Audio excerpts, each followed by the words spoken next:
Assalamualaikum warahmatullahi wabarakatuh. Apa kabar pemirsa 1000 kisah yang dirahmati Allah? Semoga Allah Subhanahu wa Ta'ala senantiasa melimpahkan rahmat dan karunia-Nya kepada kita semua. Amin ya Robbal Alamin. Pada kesempatan kali ini, 1000 kisah akan membagikan sebuah kisah yang menarik dan penuh hikmah, yaitu tentang seorang ibu miskin yang berjuang untuk mendapatkan keadilan bagi anaknya yang menjadi kurban kekejaman seorang ulama desa.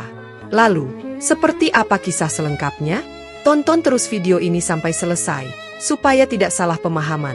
Dan jangan lupa, tuliskan sholawat atas Nabi Muhammad SAW di kolom komentar sebagai bukti dan tanda kecintaan kita kepada beliau. Allahumma sholli ala Sayyidina Muhammad, wa ala ali Sayyidina Muhammad.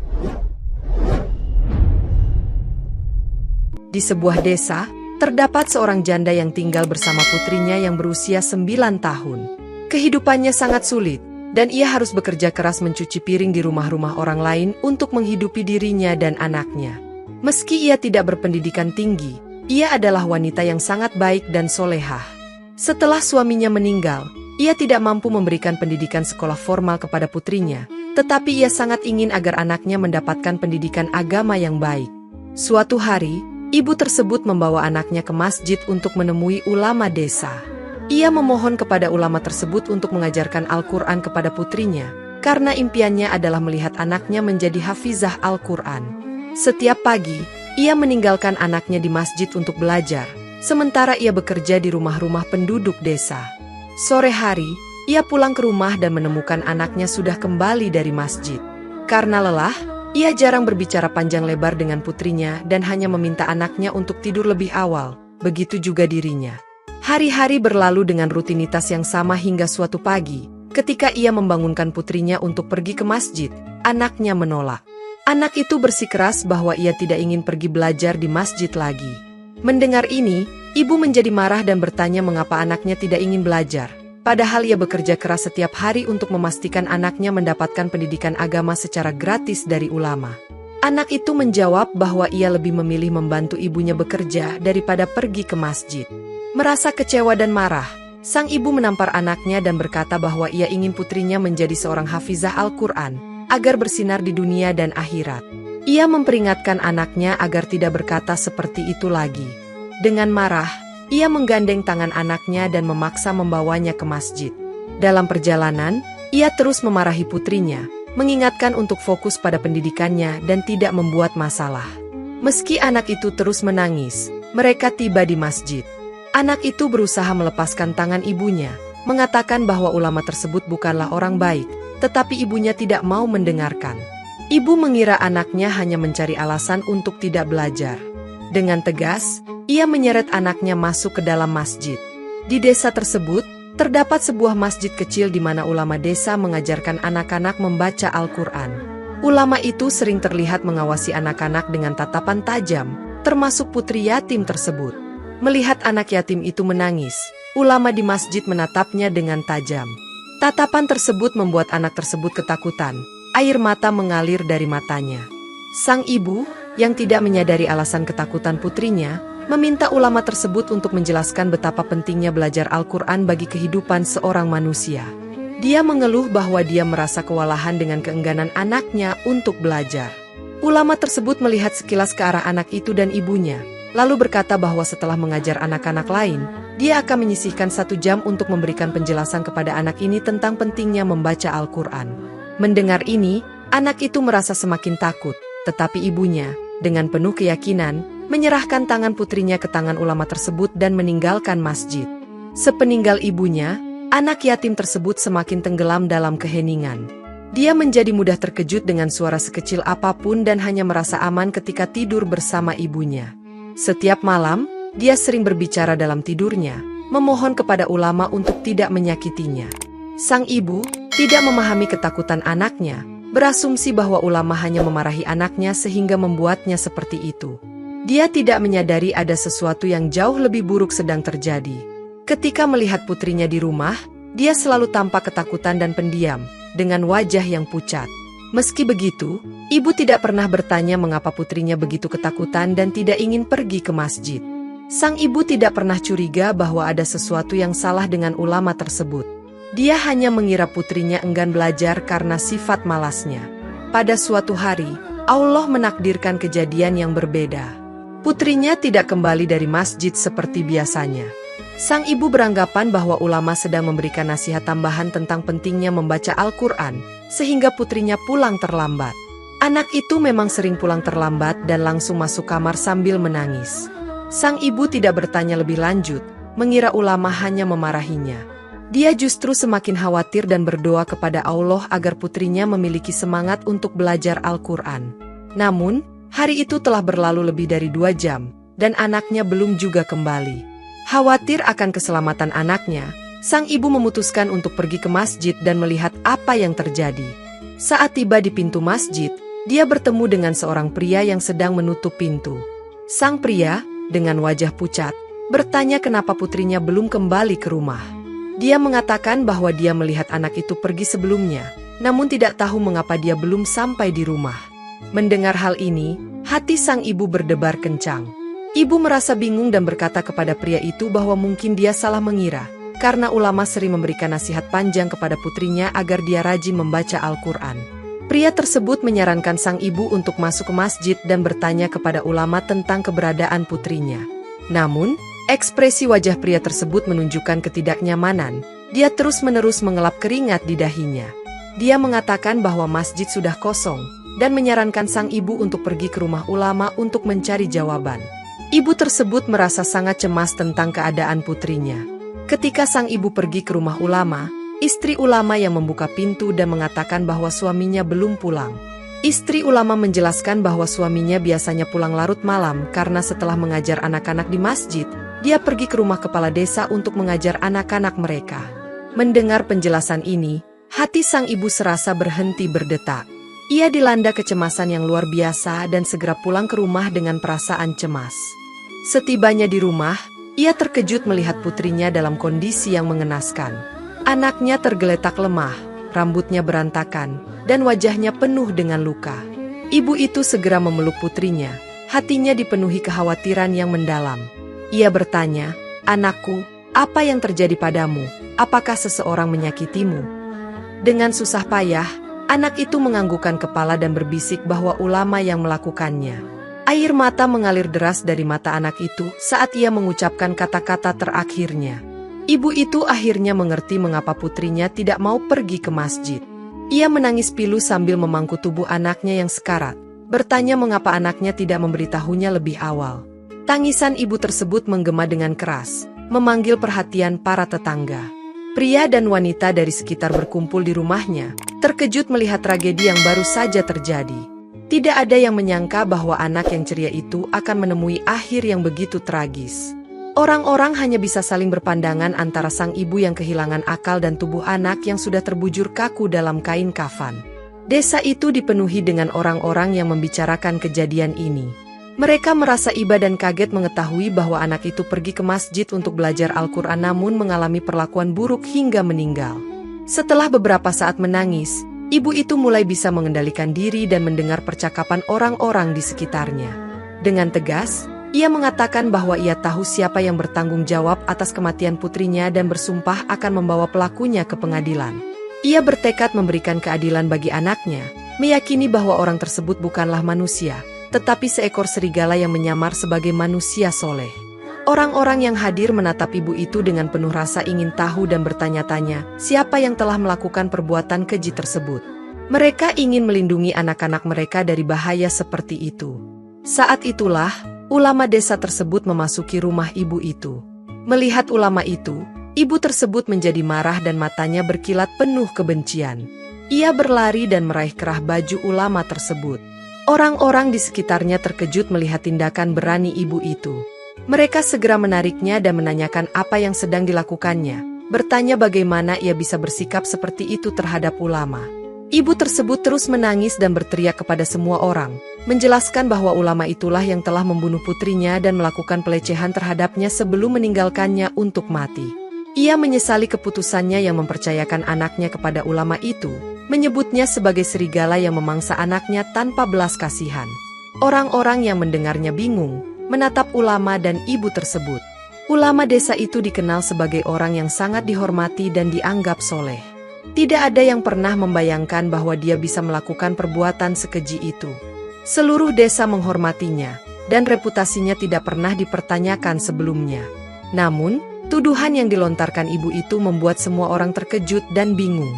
Masyarakat desa sangat menghormati ulama tersebut, sehingga saat tuduhan dari ibu itu muncul, ulama merasa sangat cemas bahwa rahasianya akan terbongkar. Banyak orang yang marah kepada ibu itu, mempertanyakan bagaimana mungkin dia berani menuduh ulama, seorang yang dikenal soleh dan dihormati. Para wanita di desa, yang juga mengirimkan anak-anak mereka untuk belajar kepada ulama itu, merasa terkejut dan menolak mempercayai cerita ibu tersebut. Mereka berkata, "Anak-anak kami juga belajar kepada ulama, dan kami tidak pernah mendengar hal semacam itu terjadi." Karena tidak ada seorang pun yang mendukungnya, ibu itu merasa putus asa. Dia adalah seorang pencuci piring yang miskin, dan status sosialnya yang rendah membuatnya tidak mendapatkan dukungan dari siapapun. Namun, tekadnya untuk mendapatkan keadilan bagi putrinya tidak goyah. Keesokan harinya, dengan hati yang hancur dan air mata yang terus mengalir, ia pergi ke rumah kepala desa, Pak Sabar, untuk meminta bantuan. Setelah menunggu cukup lama, Pak Sabar akhirnya mau menemuinya. Ibu itu menjelaskan seluruh kejadian yang menimpa anaknya, berharap Pak Sabar dapat memberikan bantuan. Namun, setelah mendengar ceritanya, Pak Sabar mengatakan bahwa masalah ini di luar kemampuannya dan menyarankan ibu itu untuk pergi ke kadi, hakim desa, yang bisa memberikan keputusan hukum. Mendengar hal ini, ibu itu merasa bingung dan putus asa karena dia tidak mengerti bagaimana cara menangani masalah hukum. Dengan penuh harap dan memohon, dia meminta Pak Sabar untuk membantunya mendapatkan keadilan bagi putrinya. Pak Sabar memberikan alamat kadi, dan ibu itu segera pergi menemui hakim tersebut. Setelah menceritakan kejadian itu, kadi mengatakan bahwa untuk mendapatkan keputusan, ibu tersebut harus membayar sejumlah uang. Ibu itu, yang rela melakukan apa saja demi keadilan untuk putrinya, setuju dan mengatakan bahwa dia akan memberikan uang yang diperlukan. Dia menjual barang-barang berharga terakhir yang dimilikinya, termasuk jam tangan dan beberapa perhiasan, kenang-kenangan dari mendiang suaminya. Semua hasil penjualan tersebut diberikan kepada kadi sebagai imbalan atas bantuan hukum. Kadi kemudian memanggil ulama ke pengadilan. Ulama itu terkejut karena tidak pernah menduga bahwa seorang janda miskin yang bekerja sebagai pencuci piring bisa membawanya ke pengadilan. Hal ini menjadi kejutan besar bagi ulama, karena ia tidak menyangka bahwa seorang wanita miskin dan sederhana bisa melawannya hingga sejauh ini. Seluruh desa terkejut ketika mendengar bahwa ulama dibawa ke pengadilan oleh ibu tersebut. Orang-orang mulai meremehkannya, berkata bahwa alih-alih berbuat sesuatu untuk mendoakan anaknya yang telah meninggal, dia malah membuat keributan dengan menuduh ulama yang dihormati. Banyak yang heran dari mana ibu itu mendapatkan uang untuk membiayai kasus pengadilan. Orang-orang mulai bergosip bahwa mungkin dia mencuri dari rumah-rumah tempat dia bekerja sebagai pencuci piring. Meski mendengar semua tudingan tersebut, ibu itu tetap fokus pada tekadnya untuk mendapatkan keadilan. Dia mengabaikan semua komentar negatif dan terus berusaha demi keadilan bagi putrinya. Setiap kali ada sidang, ulama selalu tidak hadir, dan sidang pun selalu ditunda. Begitulah yang terjadi selama 6 bulan. Selama itu, setiap bulan, kadi selalu meminta sejumlah uang dari ibu tersebut. Ibu itu terus membayar dengan menjual harta benda yang dimilikinya. Hingga akhirnya, tidak ada lagi yang tersisa untuk dijual. Seluruh barang berharganya telah habis, dan ibu itu kini tidak memiliki apa-apa lagi. Setiap malam, dia menangis dan berdoa kepada Allah, memohon agar diberikan keadilan untuk anaknya. Dia berdoa dalam sholatnya, berbicara kepada Allah, mengungkapkan penyesalan karena tidak bisa melihat tanda-tanda bahaya dari ulama itu. Dia berharap andai saja dia lebih cerdas untuk menyadari tindakan mencurigakan ulama tersebut sebelumnya. Dia meratapi kehilangan putrinya dan merasa bahwa hidupnya telah hancur sepenuhnya. Meski demikian, ibu itu tetap berharap bahwa suatu saat, dunia akan memberinya keadilan, meskipun tampaknya harapan itu semakin jauh. Keesokan harinya, ibu tersebut kembali ke kadi, berharap ada perkembangan baru. Namun, yang dia temukan hanyalah permintaan uang lagi dari kadi. Kadi berkata kepada wanita itu bahwa saatnya telah tiba untuk memberikan hukuman kepada ulama tersebut. Namun untuk melakukannya, dia harus membayar 2 kali lipat dari jumlah yang telah dia bayarkan sebelumnya. Wanita itu terdiam sejenak, tenggelam dalam pikirannya karena satu-satunya harta yang tersisa hanyalah rumahnya. Kadi dengan penuh keyakinan mengatakan bahwa ulama pasti akan dihukum gantung. Dia meyakinkan wanita itu bahwa setelah pembayaran, keputusan akan dibuat dengan cepat, dan dia akan melihat sendiri bagaimana orang-orang menyeret ulama itu ke pengadilan dan meletakkan kepalanya di kaki wanita tersebut. Mendengar kata-kata Kadi, wanita itu merasa tenang dan berharap keadilan akan tercapai. Dengan keyakinan tersebut, wanita itu setuju dan berkata bahwa dia akan membawa uangnya esok pagi. Kadi merasa senang dalam hatinya, menyadari bahwa wanita sederhana ini mudah percaya pada tipu muslihatnya. Keesokan harinya, wanita itu pergi ke rumah Pak Sabar, kepala desa, di mana ulama sedang mengajar anak-anak Pak Sabar membaca Al-Quran. Saat melihat wanita itu, ulama hanya memberikan senyuman sinis. Wanita itu merasa marah, ingin sekali menyerang ulama itu, tetapi dia menahan diri. Dengan air mata di matanya, dia menatap langit, meminta kekuatan dari Allah. Wanita itu kemudian menjual rumahnya kepada Pak Sabar dan segera membawa uang tersebut kepada Kadi. Setelah menerima uang itu, Kadi berkata kepadanya untuk menunggu sampai pagi berikutnya, ketika dia akan mendengar berita gembira. Dengan harapan dan ketenangan, wanita itu kembali ke rumah, membayangkan bahwa besok ulama yang kejam itu akan digantung. Namun, keesokan harinya berlalu dalam keheningan. 2 hingga 3 hari kemudian, ketika tidak ada perkembangan, wanita itu dengan cemas kembali ke rumah Kadi. Saat dia sampai di rumah Kadi, seorang penjaga menghentikannya dan mengatakan bahwa Kadi tidak ada di sana. Kadi pergi berlibur ke wilayah lain bersama keluarganya dan tidak berencana kembali dalam waktu 2 bulan. Mendengar ini, wanita itu merasa sangat marah dan bingung. Dia berkata, "Bagaimana ini bisa terjadi? Kasus anak saya sedang berlangsung dan sidang berikutnya seharusnya 2 hari lagi." Dalam kepanikan, dia berlari menuju rumah Pak Sabar dan menceritakan seluruh kejadian yang dialaminya. Pak Sabar memandang wanita itu dengan tatapan aneh dan berkata, "Anda sudah menutup kasus ini. Kami memiliki tanda tangan Anda yang menunjukkan bahwa Anda menarik kembali tuduhan Anda terhadap ulama. Kasus Anda sekarang telah ditutup." Mendengar ini, wanita itu merasa seperti dunia telah runtuh di sekelilingnya. Tiba-tiba, seorang pelayan datang dan dengan kasar mengusirnya dari tempat itu. Dalam keputusasaannya, dia jatuh ke tanah dan menangis keras, merasa bahwa hukum bisa dibeli oleh orang-orang kaya, sementara orang miskin harus mematuhi semua aturan tanpa mendapatkan keadilan. Sambil menangis, dia mengutuk semua orang yang tidak membantunya dan bangkit dengan tekad baru. Dia berkata dengan suara lantang, "Kalian semua tidak memberikan saya keadilan, tapi saya akan mendapatkan keadilan untuk anak saya dengan cara saya sendiri." Dengan tekad itu, ia kemudian kembali ke rumah, mengambil pisau dan pergi ke rumah ulama itu. Pintu rumah ulama terbuka, dan dia masuk dengan kemarahan yang membara. Istri ulama tidak ada di rumah, dan ulama itu terkejut melihatnya.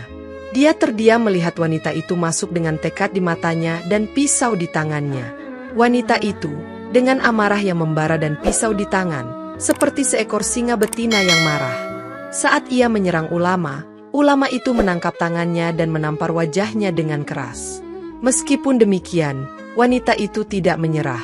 Ia terus melawan ulama itu, menuduhnya sebagai pembunuh putrinya dan menekankan bahwa dia bukan manusia tetapi seekor binatang buas. Dia mengejek ulama tersebut dengan mengatakan bahwa meskipun dia tampak seperti malaikat di depan orang-orang, Allah telah menghukumnya dengan tidak memberinya anak, dan dia akan tetap tidak memiliki keturunan. Setelah mengucapkan kata-kata itu, wanita tersebut menusukkan pisau ke lengan ulama, menyebabkan darah mengalir dari lukanya. Melihat darahnya sendiri membuat ulama menjadi sangat marah. Dia menggunakan seluruh kekuatannya untuk menampar wanita itu berkali-kali. Pisau itu kemudian diambil dan digunakan untuk melukai kepala wanita tersebut. Darah membasahi wajah wanita itu, dan darah mengalir dari kepalanya. Wanita yang lemah dan tak berdaya itu mencoba melindungi dirinya sendiri dengan mencakar ulama. Namun, ulama yang kejam tersebut melakukan hal yang sama terhadap wanita itu seperti yang telah dia lakukan terhadap putrinya. Ulama itu menyerangnya dengan keji, memperkosanya, dan kemudian membuang tubuhnya yang tak berdaya keluar rumah seperti benda tak berharga. Wanita itu pingsan dan ketika dia sadar kembali, kondisi mentalnya telah hancur. Dia kehilangan akal sehatnya dan tidak memiliki kesadaran tentang dunia di sekelilingnya. Dihantui oleh kesedihan atas kematian putrinya, kemiskinan yang menimpanya, dan penghinaan di pengadilan kadi, dia sekarang benar-benar kehilangan kewarasannya. Dia berkeliaran di jalan-jalan, mengetuk pintu rumah orang-orang, berteriak dan menangis, menuduh mereka tidak memberinya keadilan dan tidak membantunya ketika dia membutuhkan. Dia berteriak bahwa putrinya telah mati dan tidak ada yang membantunya mendapatkan keadilan. Dia bersumpah bahwa Allah lah yang akan memberinya keadilan. Awalnya, orang-orang merasa malu dan sedih mendengar ceritanya. Mereka memberinya makanan karena merasa kasihan. Namun, seiring waktu, teriakannya yang penuh dendam dan kutukannya yang semakin intens membuat orang-orang mulai marah kepadanya.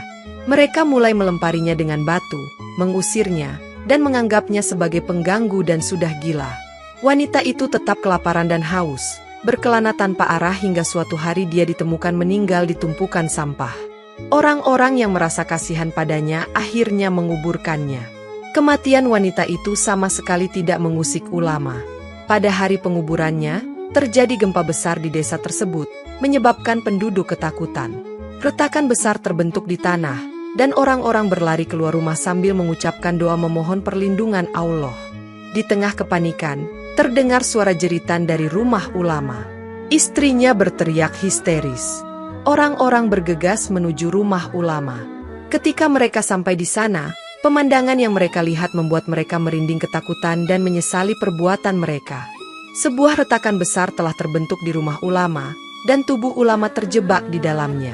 Seluruh tubuhnya tertanam dalam tanah yang pecah akibat gempa, hanya menyisakan wajahnya yang terlihat. Wajahnya telah berubah menjadi menyerupai anjing. Melihat kejadian mengerikan ini, orang-orang berteriak ketakutan. Mereka dengan berani mencoba menolong ulama keluar dari retakan tersebut. Namun, saat mereka mendekat, tanah berguncang kembali dan retakan semakin sempit, mengubur ulama sepenuhnya. Retakan di tanah semakin menyempit, dan darah mengalir keluar dari celah tersebut. Dalam sekejap mata, ulama itu menghilang sepenuhnya dalam retakan. Melihat pemandangan ini, orang-orang merasa ketakutan dan tertegun. Dan orang-orang mulai memahami bahwa ini adalah akibat dari kutukan wanita miskin tersebut. Mereka percaya bahwa ini adalah azab dari Allah akibat perbuatan bejat ulama terhadap anak yatim yang tak bersalah. Meskipun ulama tersebut tampil sebagai sosok yang soleh di depan orang banyak, ia tidak bisa menghindari hukuman Allah. Mereka diingatkan agar berhati-hati terhadap siapa yang mereka percayakan untuk mendidik anak-anak mereka. Tidak semua pendidik atau ulama adalah seperti yang mereka tampakkan. Beberapa hanya berpura-pura baik, padahal mereka sebenarnya memiliki niat buruk. Harapannya adalah agar Allah melindungi kita dan anak-anak kita dari orang-orang munafik seperti itu. Semoga Allah memelihara anak-anak kita dan menjaga mereka dalam perlindungannya. Saya harap kalian menyukai cerita yang indah ini. Jangan lupa untuk memberi like dan subscribe. Wallahu a'lam bishawab. Wassalamualaikum warahmatullahi wabarakatuh.